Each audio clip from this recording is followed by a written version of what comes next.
வணக்கம். இது people English series. இந்த வீடியோல நம்ம பார்க்க போறது ரொம்ப சிம்பிளான ஒரு ஸ்ட்ரக்சர். ஆனா ரொம்ப யூஸ்ஃபுல்லான ஒரு ஸ்ட்ரக்சர்.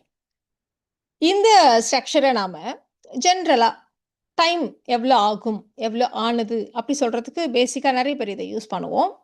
இந்த யூசேஜ் நெறைய பேருக்கு தெரிஞ்ச ஒரு யூசேஜ். இதை செய்வதற்கு எவ்வளோ டைம் ஆகும்?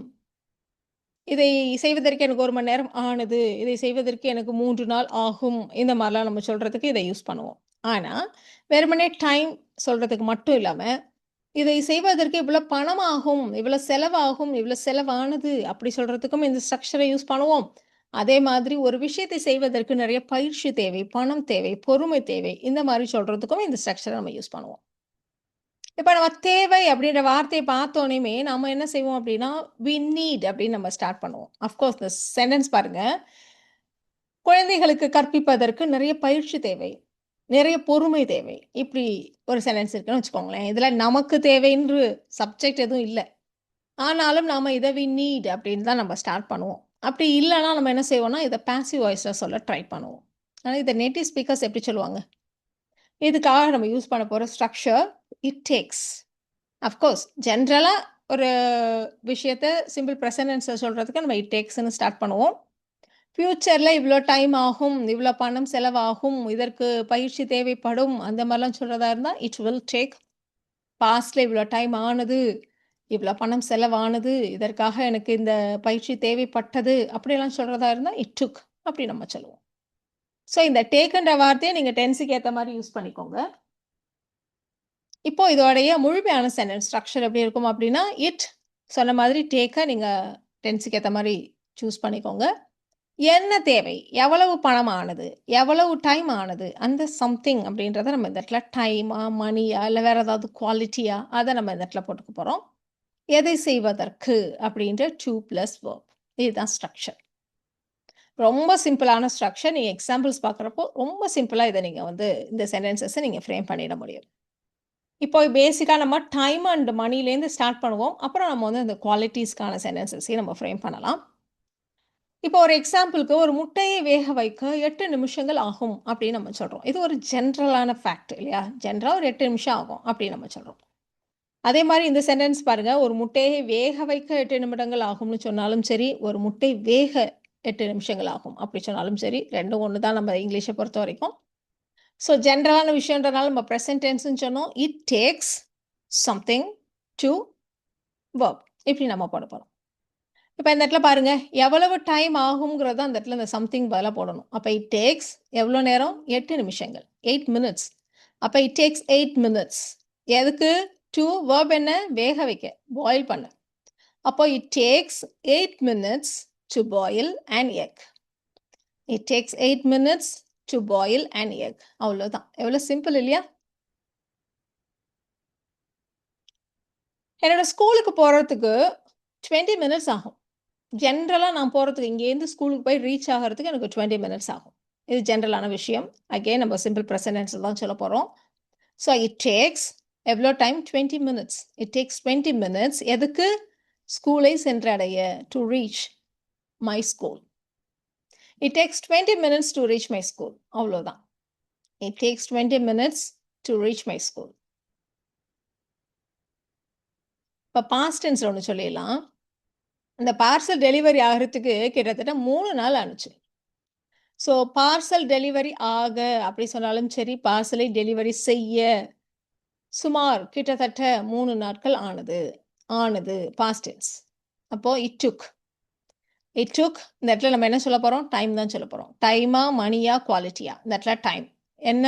3 நாட்கள். அதுவும் சுமார் 3 நாட்கள்னு இருக்கு. அப்ப நம்ம ஒரு அபவுட் 3 டேஸ் சொல்லலாமா?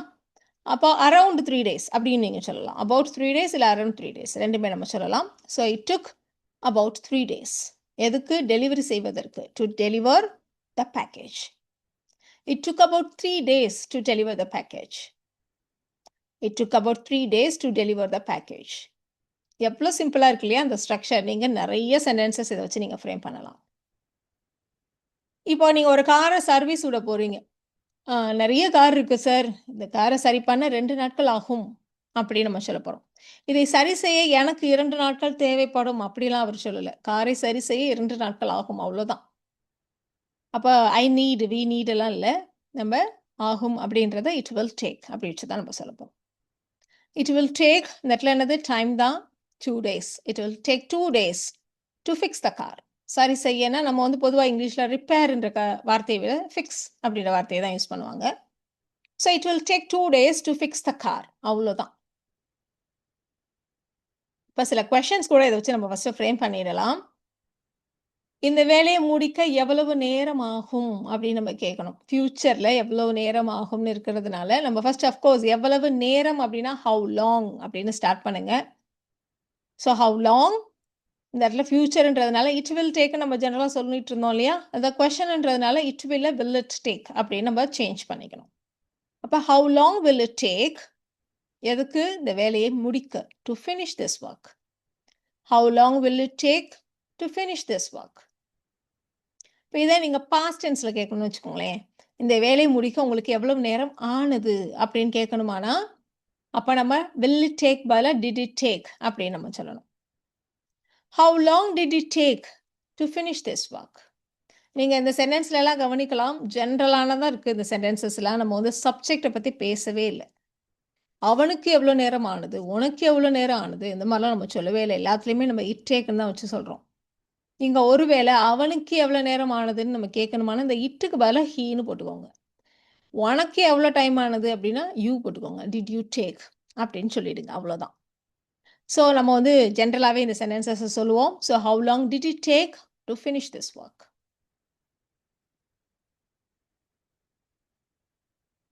ஜென்ரலாக உன்னோட ஸ்கூலுக்கு போகிறதுக்கு எவ்வளோ நேரம் ஆகுது அப்படின்னு நம்ம கேட்குறோம். ஸோ ஜென்ரலாக கேட்குறதுனால சிம்பிள் ப்ரெசன்ட் டென்ஸ். பாஸ்ட் டென்ஸ்னா டிட் இட் டேக்குன்னு சொன்னோம், ஃபியூச்சர்னா வில் இட் டேக்குன்னு சொன்னோம். சிம்பிள் ப்ரெசன்ட் டென்ஸ் இட்டுன்றதுனால டஸ் இட் டேக். அப்போ how long does it take to reach your school. How long does it take to reach your school. ஈஸியாக இருக்கு இல்லையா? இப்போ இவ்வளோ நேரம் நம்ம டைம் வச்சு நிறைய எக்ஸாம்பிள்ஸ் பார்த்தோம். அதனால் இப்போது மணி வச்சு சொல்ல போகிறோம். ஜென்ரலான ஸ்ட்ரக்சர் தான். வெளிநாட்டில் போய் படிக்கணும்னா நிறைய பணம் செலவாகும் அப்படின்னு சொல்லணும். ஜென்ரலான விஷயம். இப்போ நீங்கள் வந்து இதுக்கு சிம்பிள் ப்ரெசன்ட் டென்ஸை யூஸ் பண்ணுறதா இல்லை ஃபியூச்சர் டென்ஸை யூஸ் பண்ணுறதா அப்படின்னு கன்ஃபியூஷன் வர்றது சகஜம்தான். நீங்கள் ஜென்ரலாக சொல்கிறதா இருந்தால் ப்ரெசன்ட் டென்ஸில் சொல்லுங்கள். இப்போ நீ போய் வெளிநாட்டில் படிக்கணுமா, ஐயோ அதுக்கு நிறைய பணம் செலவாகும் அப்படி நீங்கள் சொல்கிறதா இருந்தால் ஃபியூச்சர் டென்ஸ். ஸோ நீங்கள் இன்டர்சேஞ்சபிளி சொல்லுங்கள், ஒன்றும் பிரச்சனை இல்லை. இந்த இடத்த பொறுத்த வரைக்கும் நான் ஃபியூச்சர் டென்ஸில் சொல்லியிருக்கேன். அப்போ இட் வில் டேக் எவ்வளோ பணம் எதை செய்வதற்கு. முன்னாடி டைம் சொன்னோம், இப்போ பணம் சொல்கிறோம், அவ்வளோதான். இட் வில் டேக் நிறைய பணம், a lot of money to study abroad. பொதுவாக அந்த அப்ராடுக்கு முன்னாடி நம்ம எதுவும் ப்ரெப்போசிஷன்ஸ்லாம் போடக்கூடாது. It will take a lot of money to study abroad. அவ்வளோதான்.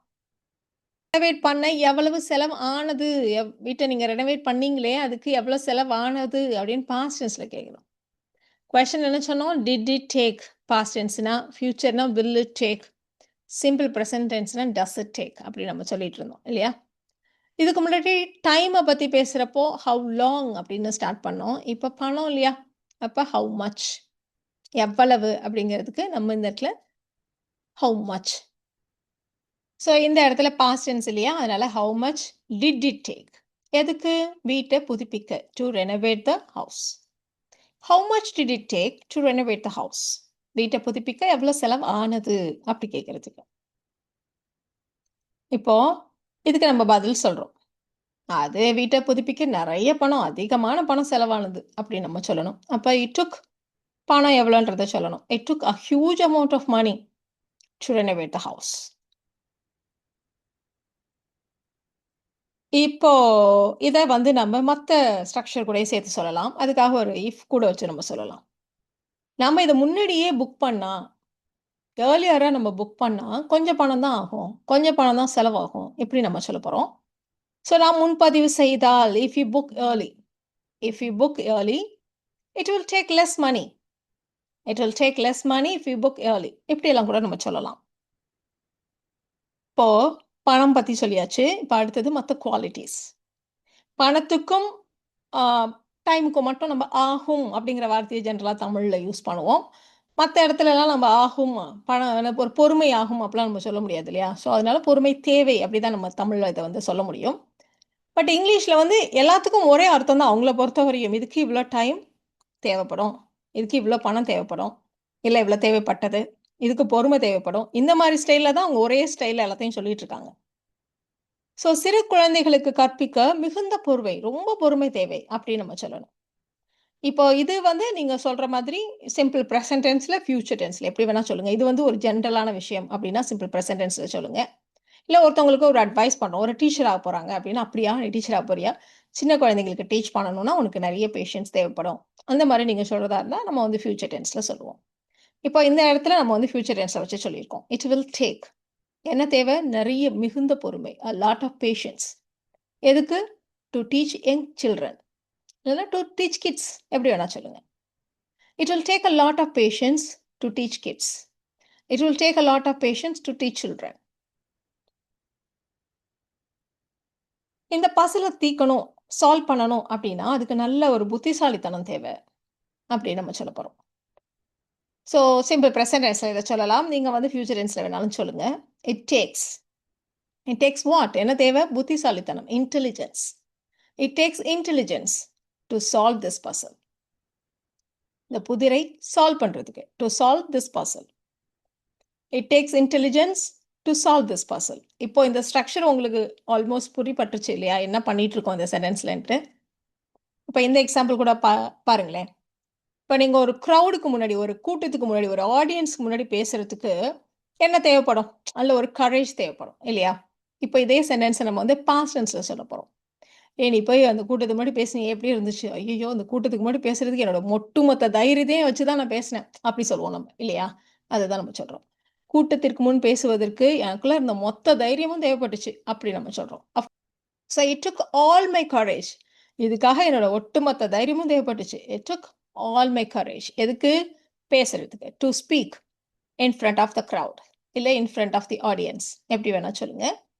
It took all my courage to speak in front of the crowd. இப்போ இதே ஸ்ட்ரக்சரை நாம இந்த குவாலிட்டிஸ் அப்படின்னு நம்ம சொன்னோம் இல்லையா? அது மட்டும் இல்லாம பெர்மிஷனுக்கும் இதுக்கு பெர்மிஷன் தேவை. இதை நீங்க செய்யணும்னா அதுக்கு இவங்களுடைய ஒப்புதல் தேவை. இந்த மாதிரிலாம் சொல்றதுக்கும் இந்த ஸ்ட்ரக்சரை தான் யூஸ் பண்ணுவாங்க. இப்போ நீங்க ஸ்கூல்ல வந்து ஒரு ட்ரிப்பு போறாங்க. அதுக்கு போகணும் அப்படின்னா பேரண்ட்ஸ் உடைய அனுமதி, அவங்களுடைய கன்சென்ட் தேவை அப்படின்னு நம்ம சொல்லணும். ஸோ நீ போகணும்னா பெற்றோரின் அனுமதி தேவைப்படும் அப்படின்னு நம்ம சொல்றோம். ஸோ ஃபியூச்சர்ல தான் நம்ம சொல்ல போறோம். It will take. It will take what? பேரண்ட்ஸோடைய அனுமதி, பேரண்டல் கன்சென்ட். எதுக்கு? To go on the school trip. இந்த இடத்துல ஏதாவது ஒரு இடம்னா டு கோ டு அப்படின்னு நம்ம சொல்லுவோம். இந்த இடத்துல வந்து நம்ம இடத்தை பத்தி பேசல, ஸ்கூல் ட்ரிப் அப்படின்னு ஒரு பொதுவான விஷயத்தை பத்தி பேசுறோம். அதனால தான் ஆன் என்ற ப்ரப்போசிஷனை யூஸ் பண்ணியிருக்கோம். It will take parental consent to go on the school trip. இப்போ இதே மாதிரி வேலை நேரத்துல நீங்க வெளில போகணும்னா அதுக்கு மேனேஜரோடைய பெர்மிஷன் தேவை அப்படின்னு நம்ம சொல்ல போறோம். ஸோ ஒரு பேரண்டல் கன்சென்ட், இவங்களுடைய பெர்மிஷன், இந்த மாதிரி எல்லாம் சொல்றதுக்கும் நம்ம இந்த ஸ்ட்ரக்சரை நம்ம யூஸ் பண்ணிட்டு இருக்கோம் பாருங்க. ஸோ இந்த இடத்துல வந்து ஜென்ரலான விஷயம் அப்படின்றதுனால நம்ம சிம்பிள் ப்ரெசன்ட் டென்ஸ்ல சொல்றோம். நிறைய இடங்கள்ல நீங்க simple present tense and future டென்ஸை இன்டர்சேஞ்சபிளி யூஸ் பண்ணலாம். ஒன்றும் தப்பு இல்லை இந்த மாதிரி சென்டென்சஸ்ல. இப்போ நீங்க இந்த இடத்துல கூட இட் வில் டேக் என்ன தேவை? மேனேஜரின் அனுமதி. It will take the manager's permission to go outside during working hours. வேலை நேரத்தில் வெளில போகிறது. It takes the manager's permission to go outside during working hours. So நம்ம பணம் பற்றி பேசுகிறப்போ நிறைய பணம், கொஞ்சம் பணம் அப்படிலாம் சொன்னோம். எக்ஸாக்டாக பணம் வச்சு ஒரு எக்ஸாம்பிள் பார்த்துடலாம். இந்த தீம் பார்க்குள்ளே போகிறதுக்கு 500 ரூபாய் செலவாகும் அப்படின்னு நம்ம சொல்லணும். சிம்பிள் ப்ரெசன்ட் டென்ஸில் சொல்லலாம். It takes எவ்வளோ? 500 rupees. It takes 500 rupees to enter this theme park. It takes 500 rupees to enter this theme park. இப்போ பார்த்த இந்த சென்டென்ஸ் ஸ்ட்ரக்சரை யூஸ் பண்ணி இந்த எக்ஸாம்பிள்ஸ் எல்லாம் நீங்கள் ட்ரை பண்ணுங்க. உண்மையை சொல்றதுக்கு தைரியம் தேவைப்படும்.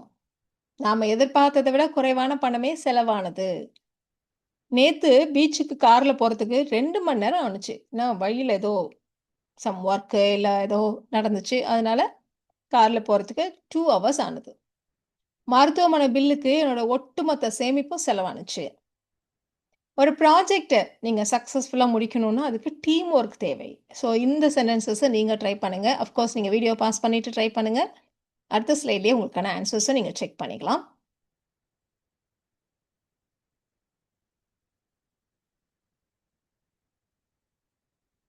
உங்களுடைய ஆன்சர்ஸ செக் பண்ணலாமா? ஸோ நீங்க பிரசன்ட் டென்ஸ் யூஸ் பண்ணியிருக்க இடத்துல நீங்க இட் வில் டேக் அப்படின்னு ஃபியூச்சர் டென்ஸ் வச்சும் நீங்க சொல்லலாம். பெருசா அர்த்தம் ஒண்ணும் மாறாது. ஸோ இந்த வீடியோல நாம it takes, it took, it will take அப்படின்ற மாதிரி ஸ்ட்ரக்சர வச்சு எப்படியெல்லாம் சென்டென்சஸ் ஃப்ரேம் பண்ணலாம் அப்படின்றத தெரிஞ்சுக்கிட்டோம். இந்த வீடியோ உங்களுக்கு யூஸ்ஃபுல்லா இருக்கும்னு நினைக்கிறேன். Thank you so much.